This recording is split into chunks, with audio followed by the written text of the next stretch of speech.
Your daughter doesn't deserve a sweet 16, my mom said. Not after what she did to your niece. My daughter had refused to give her new laptop to my sister's child. I stayed silent. I called off the party I'd organized, which had a budget of $34,000. Instead, I took just my daughter to Paris for her birthday. We posted one picture, and within an hour, my sister commented, "We need to talk." The first time my mother spoke those words, I didn't respond. Your daughter doesn't deserve a sweet 16, she said flatly. Not after what she did to your niece. Her words hung in the kitchen like a bad odor, lingering and unavoidable. I stood there gripping the counter, my knuckles turning white, trying to comprehend how a simple birthday had become a judgment of my child's character. What do you mean? I asked. My mother's gaze was sharp. She refused to give her new laptop to your sister's child. That says it all. I looked down the hallway and saw Lily. She hadn't meant to hear but always caught the worst bits. Her shoulders were tense and her face was pale. That laptop was her birthday present, I said quietly. It was bought for her school.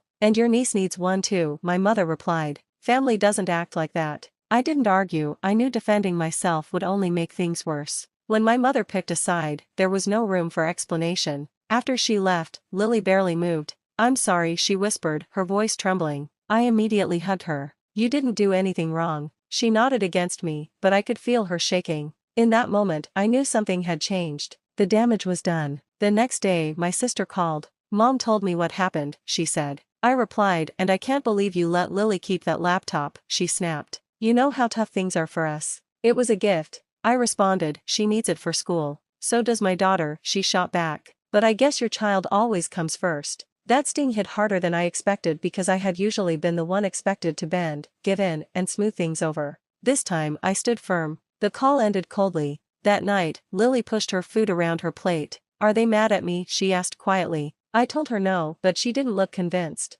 I had been planning Lily's sweet 16 for over a year. Every detail mattered: the venue, the lights, the music, the guest list. I had worked extra hours, skipped vacations, convincing myself it would all be worth it when I saw her smile. The budget had reached $34,000. But suddenly, the party felt wrong. It seemed like a show my family would use to judge her, to whisper, to decide if she was worthy. So I cancelled it all. Lily stood in the doorway, watching me refresh my email as confirmations rolled in. You're really canceling my party? She asked softly. Yes, I replied, her voice cracking. Is it because of Grandma? No, I said firmly. It's because I don't want your birthday to hurt anymore. She didn't say anything after that. 2 days later, I handed her a passport. She stared at it, unsure if it was real. Mom, pack a bag, I said. We're going to Paris. Her scream echoed through the house. Paris felt unreal. Lily watched the clouds from the plane, worried they might vanish. She laughed more in those few days than in weeks. We wandered narrow streets, shared pastries, and stood beneath the Eiffel Tower as it lit up the night sky.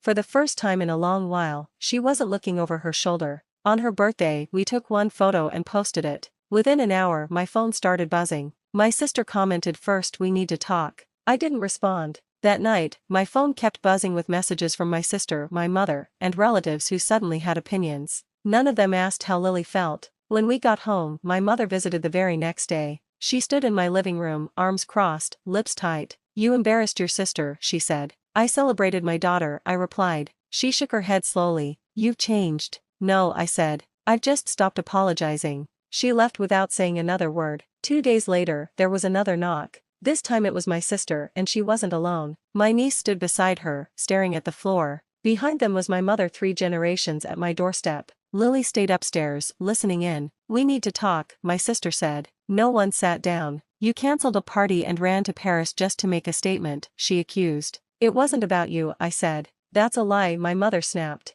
I looked at my niece and then back at my sister. Did anyone ask her what she wanted? Silence filled the room. My sister clenched her fists. This family is falling apart because of you. Something tightened in my chest because I knew this wasn't just about a laptop, a party, or a trip. It was about years of expectations colliding. As my sister stepped closer, her voice trembling with anger, I realized whatever she was about to say would push everything past the breaking point. That was when the real confrontation began. The room stayed silent after her words, but it wasn't an empty silence. It pressed against my chest, reminding me of every argument I'd held back over the years just to keep the peace. This family is breaking apart because of you. For most of my life, that sentence would have crushed me. I would have rushed to apologize even without knowing what for. I would have taken responsibility for everyone else's feelings because that's what I always did. But something in me had shifted. No, I said slowly. This family is breaking apart because we taught each other that keeping the peace mattered more than being honest. My mother shook her head. You're rewriting history.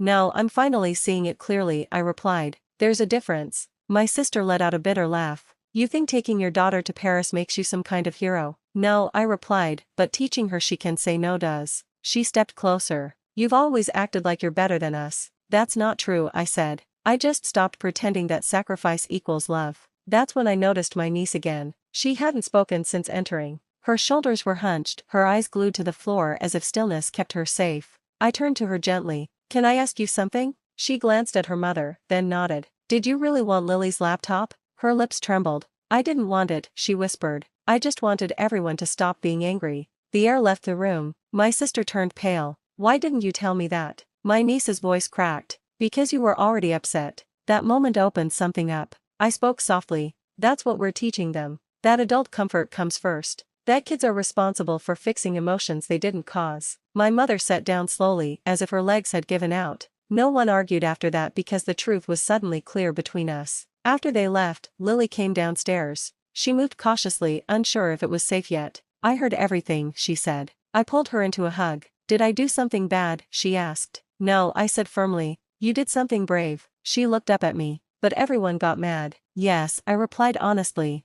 Sometimes people get angry when you stop doing what makes their lives easier. She was quiet for a while. No one ever told me I was allowed to say no, she finally said. That sentence stayed with me for weeks. The following days felt strange. Not peaceful, just honest. My sister stopped calling. My mother checked in occasionally, but her words were careful now. The family group chats went silent. For the first time, I didn't rush to fix things. Instead, I watched Lily grow. She stopped apologizing before speaking. She no longer shrank when adults raised their voices. She began trusting herself. One night, she closed her laptop and said, I think I finally understand what happened. What do you mean? I asked. It wasn't about the laptop, she said. It was about control. My chest tightened. And the party? I asked. That was about proving who deserved things, she replied. And I guess I wasn't supposed to deserve them unless I gave something up. I didn't correct her, she already knew the truth. Months passed. College applications took the place of birthday plans. Quiet dinners replaced loud family gatherings.